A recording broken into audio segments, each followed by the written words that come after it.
He offered his jacket to a shivering woman at the bus stop, not knowing she was a CEO who would change his life forever. The wind cut through New York like a blade, snow falling steady from the gray sky, blanketing the sidewalks and quieting the city's usual roar. At a nearly deserted bus stop under a flickering street lamp, Henry stood hunched in a fraying olive jacket, clutching a worn manila folder tight to his chest. Inside were 5 resumes, 5 silent rejections. He exhaled slowly, watching his breath fog in the cold night air. 46 years old. Former construction engineer, widower, father, and for now homeless.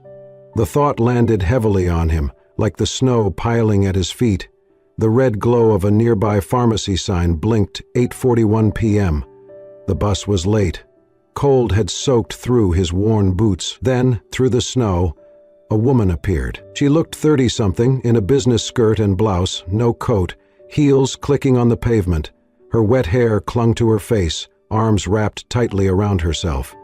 She stopped beneath the same awning, breath short, hands shaking. Henry tried not to stare, but her presence was striking. Clean, polished, yet clearly suffering in the cold. She rubbed her bare hands together, failing to warm them. He looked away. Just another night. Just another bus to nowhere. But then the wind howled. She flinched, curled inward, and Henry glanced at her again. His jacket wasn't much, but it was something. He could keep it, stay silent, be like everyone else. But he didn't. Without a word, he shrugged off the coat. The cold bit hard. He stepped toward her and held it out. Startled, she said, "You don't have to do that." Henry gave her a tired smile. "I've already lost enough today. This coat, it's the only thing I have left to give." She hesitated, "But you need it more than I do." Still, he gently draped it over her shoulders. "Not tonight." The warmth startled her. It smelled of soap, maybe coffee, comfort. She pulled it tighter without meaning to. "Thank you," she whispered. He nodded, folding his arms to keep warm. They stood in silence as the snow fell around them. After a moment, she turned to him. "What's your name?" "Henry." "I'm Claire." "Nice to meet you, Claire." She glanced at him. "You shouldn't have given me your jacket." He smiled faintly. "Probably not. But I couldn't just let you freeze." The low rumble of a bus broke the silence. Headlights pierced the snow as it pulled up. Claire moved toward it, then turned back. "Do you have somewhere to go?" Henry shrugged. "Somewhere," he said, not explaining it was the back seat of a rusted truck behind a warehouse. She reached into her purse and handed him a card. "In case you ever need anything." He took it, slipping it into his folder without looking. He didn't expect to use it. People said things like that all the time. Most didn't mean it. Claire stepped onto the bus, glanced back once more, the coat wrapped around her like armor. Henry watched until the bus disappeared into the snow. Alone again, he stood shivering, not from the cold, but from something else. Something small, quiet, powerful. He looked up at the sky, then down at the empty street. "Maybe tomorrow," he whispered, then turned and walked into the night. Henry walked slowly through the quiet back streets, snow crunching under his worn shoes. There was no need to hurry. No one waiting, no lights left on in a window. Just the cold familiarity of his truck, parked behind an old warehouse on the edge of the city. He reached it just after 9. The old '98 Chevy was rusted, the heater long dead. Inside the front seat was a nest of blankets, a pillow in the corner, and a lunchbox tucked beneath the dashboard. He climbed in, shut the door, and sat in silence. From the glove compartment, he pulled out a small tin box and opened it. Inside was a faded photograph. His wife, Lily, smiling bright, and their son, Noah, around 7, with a crooked grin. "Good night, Lily," Henry whispered. "Good night, Noah." He leaned back, eyes on the ceiling, letting memories wash over him. He had once been Henry Miles' structural engineer. He built things. Schools, homes, hospitals. He had a wife who taught kindergarten, laughed often, even when life was hard. Their son had her laugh, joyful and unfiltered. They weren't rich, but they were content. Then the cancer came. By the time they found it, it was already stage 4. Lily was gone in 9 months. Henry left his job to care for her. Afterward, everything unraveled. Bills piled up, savings drained. He sold the house, moved with Noah into smaller and smaller spaces, until there was nothing left but the truck. Still, he tried to shield his son. He turned the back seat into a spaceship, canned soup into adventures, a parking lot into their backyard. Every morning he walked Noah to school, clean-shaven and with his shirt tucked in. "Why do you still cut your hair?" a shelter worker had once asked. Henry smiled. "Because my son needs to believe things can get better, and I need to look like I believe that too."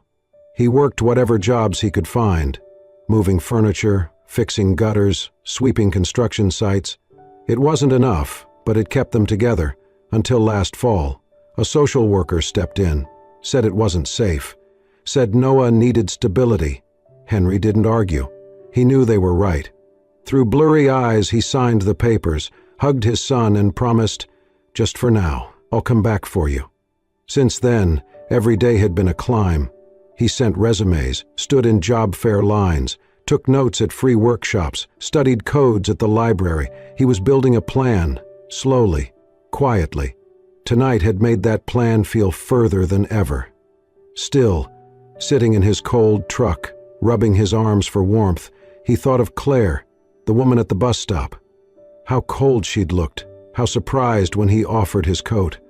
He didn't know why he'd done it, maybe because she reminded him of Lily, or maybe he just needed to feel like he could still do something good, that he was still the man who gave more than he took. Outside, the snow kept falling. Henry pulled a blanket over himself, leaned against the cold window, and shut his eyes. He didn't have much, but he still had himself, and for now, that would have to be enough. Claire stepped into the sleek lobby of her apartment building, the warmth inside wrapping around her like a soft blanket. The doorman greeted her with a polite nod, but she barely acknowledged him. Her heels clicked softly on the marble floor as she made her way to the elevator, still wrapped tightly in the jacket the stranger had given her. She hadn't intended to take it. In fact, she had tried to refuse, but the man, Henry, he'd said, had insisted with a look in his eyes that quieted any further protest. Now the jacket hung awkwardly on her, too large and threadbare, but warmer than anything she had worn in years. She stepped into her penthouse apartment on the 28th floor and was immediately greeted by silence. No television, no music, no laughter. Just the hum of modern appliances and the distant howl of winter wind through thick glass windows. Claire dropped her purse on the entryway table and slowly peeled off the jacket. She was about to set it aside when her fingers brushed against something in the inner pocket. Curious, she reached in and pulled out a folded piece of paper. It was worn, creased at the corners, smudged with fingerprints and time. She unfolded it carefully. It was a child's drawing, done in crayon. Two stick figures stood hand in hand under a crooked sun. One was labeled Dad, the other Me. A small heart floated between them. At the bottom, in uneven handwriting, were the words, "I love you, Daddy, Noah." Claire stood frozen. She stared at the drawing, the words blurring before her eyes. A tremor ran through her, and she sank onto the edge of her couch, jacket still in one hand, the picture in the other. Her throat tightened. Noah. The name stuck in her mind like a thorn. The way Henry had held the folder, the tiredness in his eyes, the weight in his voice. It all made sense now. This wasn't just a man who had given her his coat. This was a father. A father who still carried a piece of his child close to his heart. A father who had nothing, yet still chose to give. She looked around her apartment. The place was immaculate. High ceilings, designer furniture, glass walls, not a single photo frame or personal touch. A space designed for success, not warmth. Claire folded the drawing gently and placed it on her lap. Then, without thinking, she pulled the coat close and hugged it tightly to her chest. It still smelled faintly of something familiar, maybe laundry detergent, maybe memory, and suddenly, without warning, tears welled up in her eyes. She hadn't cried in years. Not really. Not since she was a little girl, cold and hungry, sitting on the steps of a church hoping someone would notice her. That night, someone had. A man with kind eyes and a weathered face. He had taken off his coat and wrapped it around her shoulders. He hadn't said much, just smiled and told her she'd be okay. It had been the first act of kindness she remembered, the first time she felt seen. She never saw the man again, but that moment changed everything. Claire sniffed and wiped her cheek with the back of her hand. She wasn't the same girl anymore. She had clawed her way out of the foster system, worked through college on scholarships and sheer determination, built Infinity Group from a single app idea to one of the most influential tech companies on the East Coast. She had earned every dollar, every accolade. But somewhere along the way, she had forgotten what it meant to need, what it meant to give. Tonight, a stranger reminded her. She looked again at the drawing, at the shaky little heart between the stick figures, then at the coat in her arms. Too big, too worn, but heavy with meaning. And for the first time in a very long time, Claire Langston cried, not because she was broken, but because something inside her had been gently, beautifully cracked open. The next morning, Claire sat at her desk, a cup of untouched coffee cooling beside her. The skyline stretched endlessly beyond the floor-to-ceiling windows of her office, but her eyes were fixed on the crumpled drawing in her hand. The edges were worn now from being unfolded and folded again, as if she were trying to memorize every stroke of crayon. She had barely slept. She kept replaying the night before, the way Henry had offered his only coat without hesitation, the quiet dignity in his voice, the pain behind his tired smile. Something about him haunted her, not just the kindness, but the sorrow he tried so hard to hide. She reached into the top drawer of her desk and pulled out a small silver bell. Moments later, her assistant, Rachel, stepped in. "Yes, Ms. Langston?"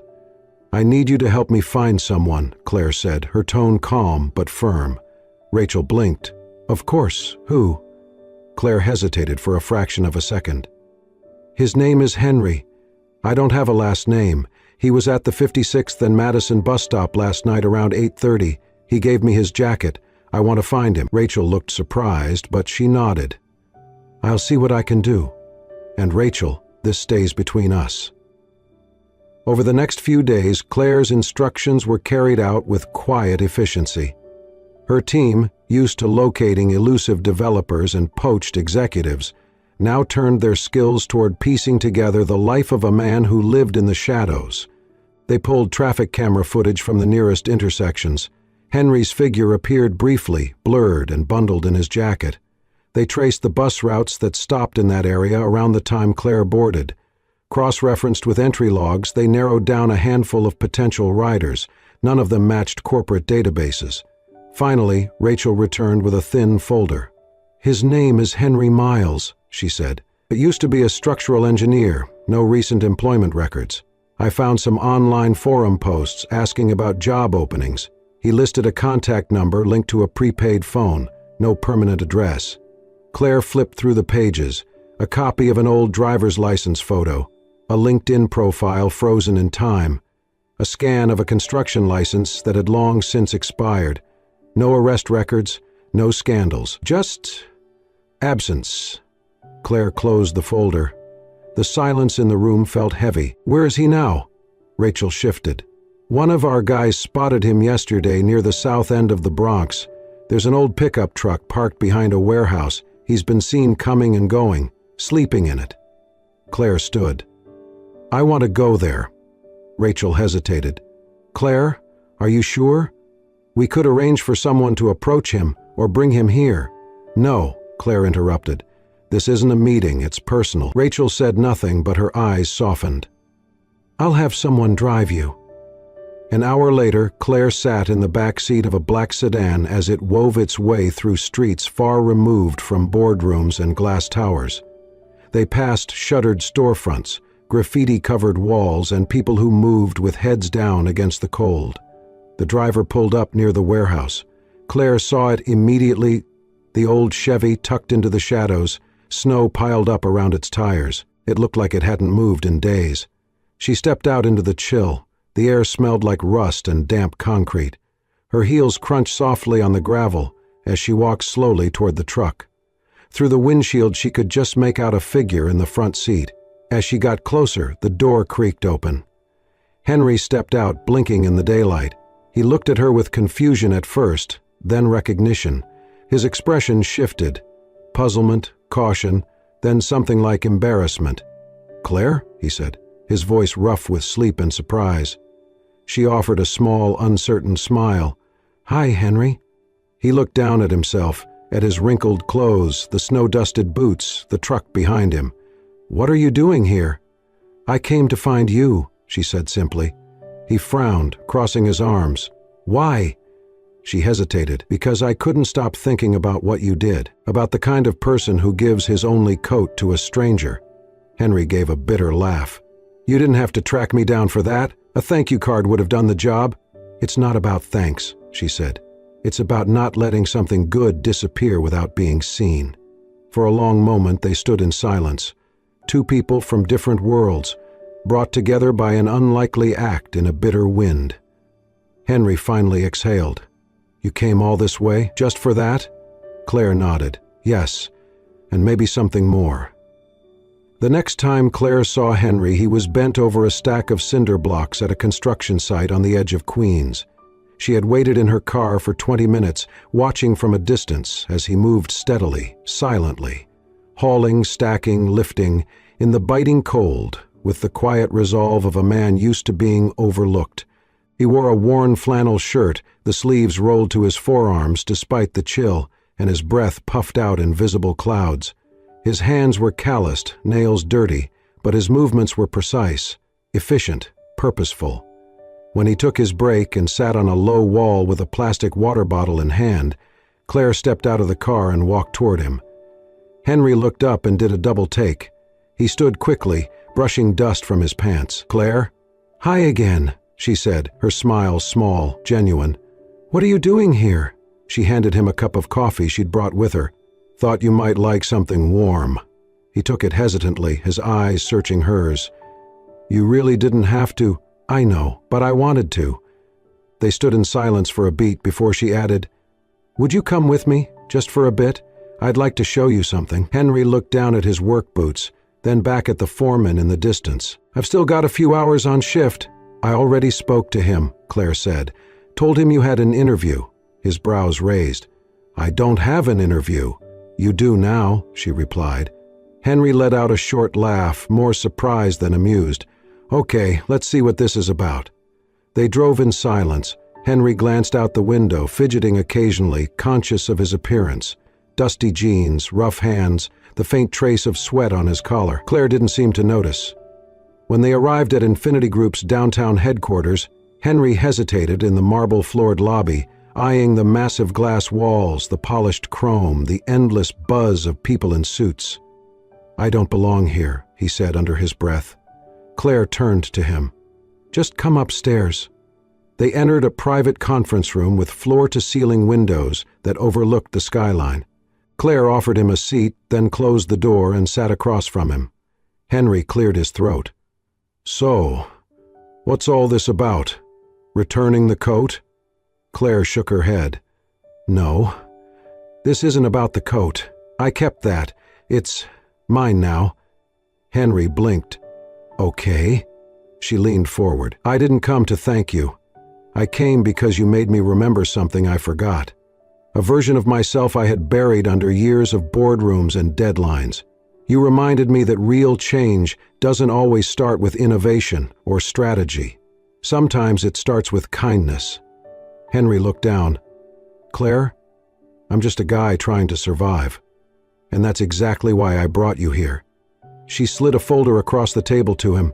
Inside was a job proposal, a contract, a new position, cultural and human values advisor. Henry frowned as he flipped through the pages. "What is this?" "It's a new role, one I created. Someone who sits in on department decisions, training programs, development discussions, not to talk numbers or strategy, but people, values, compassion. You'd share your experiences, help shape the heart of this company." Henry laughed awkwardly, shaking his head. "Claire, look at me. I don't have a degree in psychology. I didn't graduate from Harvard. I sleep in a truck. You were an engineer. I haven't built anything in years." "You built a moment I'll never forget," Claire said softly. Henry looked away, overwhelmed. "This isn't charity," she continued. "This is a role only you can fill. You know what it's like to be invisible, to be passed over, and yet you stopped in the cold and gave your only coat to a stranger. That tells me more about leadership than any resume ever could." He opened his mouth, closed it, struggled for words. "I'm not qualified," he said finally, voice low. Claire leaned forward, her gaze unwavering. "You don't need a degree to teach people how to care, because you live it every day." Claire looked directly into his eyes and said, "You don't need credentials to teach people how to be kind, because you've lived it. And that's more powerful than anything you'll ever put on paper." Henry's throat tightened.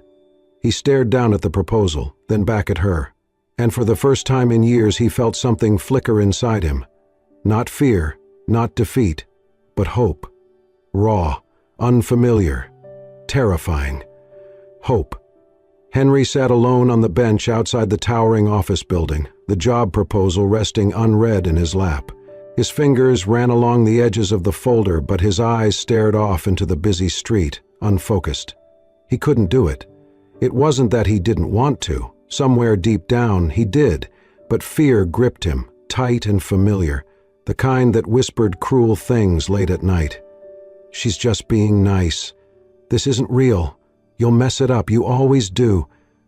The offer felt like a trap wrapped in kindness, and Henry, who had spent years learning to distrust anything that seemed too good to be true, couldn't shake the weight of doubt.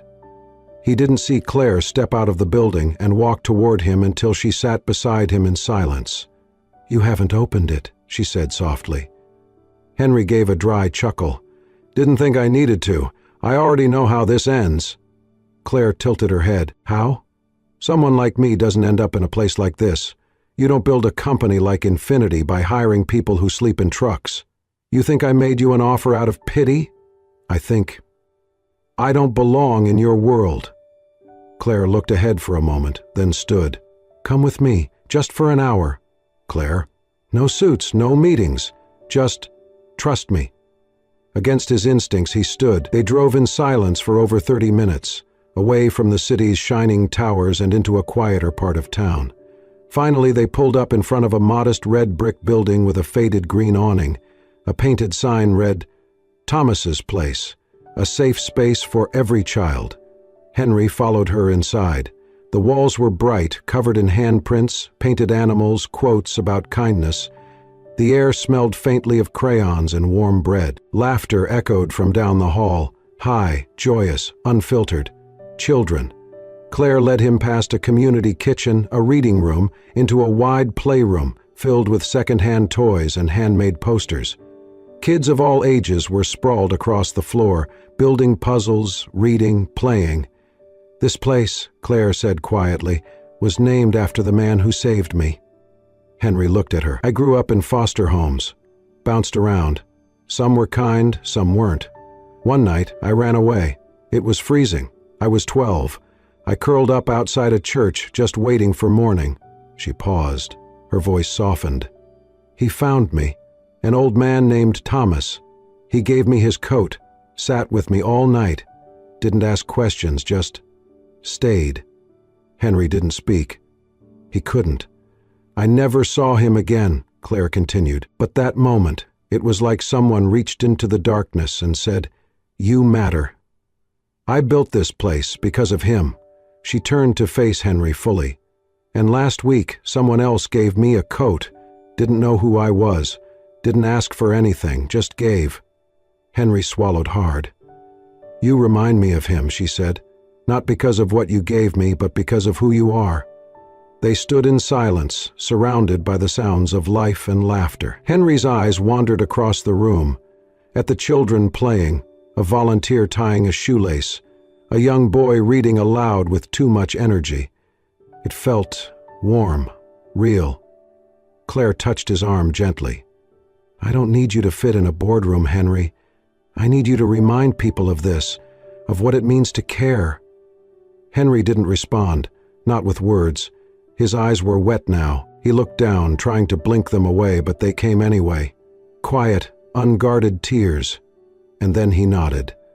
Not for the job, not for the salary or the title, but because for the first time in years he felt it. He was still needed, still useful, still human. Henry stood motionless in the center of a room full of joy and laughter, a single tear trailing down his weathered face, not out of sadness, but from the profound relief of realizing he still mattered. Henry's first day at Infinity Group didn't start with fanfare. There was no welcome party, no press release. Just a quiet meeting in a small, glass-walled room on the 5th floor with a few skeptical department heads and a stack of sticky notes. Claire had introduced him simply, "This is Henry Miles. He's here to help us build something more meaningful than just profit." The looks were polite but uncertain, but Henry didn't flinch. He began by sharing his story, not the sob version, not the headline-grabbing kind, just pieces, honest pieces. What it felt like to lose everything, to wake up in a freezing truck, to walk into job interviews knowing your shoes had holes, to choose kindness anyway. At first, they listened with cautious curiosity. By the end of that first week, they were leaning forward. Henry had a way of speaking that didn't preach or perform. He asked questions that made people pause. When was the last time you really looked someone in the eye? Do you know the name of the janitor who cleans this floor? What would you do if you saw someone crying in the break room? He didn't come in with charts or data. He came in with empathy. Slowly, a shift began. One by one, employees started seeking him out. First the interns, then junior developers, then department heads. Some came to talk about stress, others about burnout. A few came just to sit quietly during lunch. Henry listened, and when he spoke, he didn't offer solutions. He offered perspective. "You're not broken," he once told a young programmer who confessed he hadn't slept in 3 days. "You're just tired. Being tired doesn't mean you're weak. It means you've cared for too long without someone caring back." That line ended up taped to office doors, printed on mugs, quoted in all company emails. Claire watched it all unfold from her corner office. She saw how break room chatter changed, how laughter returned, how productivity rose, not because of pressure, but because people felt seen. It wasn't long before Henry had an official space of his own, small, cozy, filled with plants, secondhand books, and a coffee pot that never seemed to empty. Outside of work, life began to rebuild in quiet, meaningful ways. With Claire's help and a small housing stipend from the company, Henry was able to put a down payment on a modest one-bedroom house on the edge of Brooklyn. It wasn't much, but it had a porch, a garden plot, and walls that didn't rattle in the wind. More importantly, it had room for Noah. Now in his first year at a local university, Noah had moved back in with his father. Their first dinner in the new house was simple, spaghetti and garlic bread, but Henry would remember it for the rest of his life. "You kept your promise," Noah had said that night, tearing up. Henry hadn't answered. He couldn't, not with words, but the look in his eyes said everything. As for Claire, she and Henry saw each other nearly every day. At first it was about work, meetings, strategies, collaboration. Then, without trying, it became more. They started eating lunch together, then walking to the subway together. Then weekend coffees turned into evenings spent watching old movies, talking about everything and nothing. It wasn't dramatic, it wasn't fast, it just happened. They were two people who had spent years building armor around themselves, only to find comfort in the quiet company of someone who didn't ask for anything but presence. One late afternoon, as they stood on the rooftop of the building watching the sunset behind the skyline, Claire said softly, "You've changed this place, Henry." He chuckled. "No, I just reminded them what they already knew." She looked at him. "And reminded me too." Henry had just finished a workshop on resilience when a young man lingered after everyone else had left. He looked no older than 22, skinny, pale, eyes ringed with sleeplessness. "I just wanted to say something," he said, voice shaking. "Last month I was going to quit. Everything. Life, I mean. I was done. But then I heard you speak, and it stopped me." Henry stood still, heart pounding. "You said something about how people don't need to be fixed. They just need to be heard. No one had ever said that to me before. It felt like like someone finally saw me. The young man swallowed hard. If it weren't for you, I don't think I'd be here. Henry's chest tightened. He stepped forward and placed a hand on the young man's shoulder. I'm really glad you are. After the young man left, Henry sat down in his chair, the room suddenly quiet, the words echoing in his mind. He had once wondered if he'd ever matter again. Now he had his answer. The atrium of Infinity Group had never looked like this before. Gone were the banners of quarterly achievements and product launches. In their place hung soft white drapes, strings of warm lights, and a massive sign that read in elegant lettering, One Kindness Day. Employees stood shoulder to shoulder, dressed in their best, not for business, but for something far more meaningful. On the center stage, Claire Langston stepped up to the podium, her eyes sweeping across the room. This day isn't about metrics, she began. It's about moments. The room quieted. A year ago, I was standing at a bus stop in the freezing cold, alone, tired, and more lost than I realized.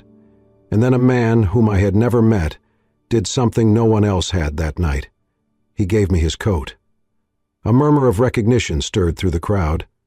Claire smiled softly.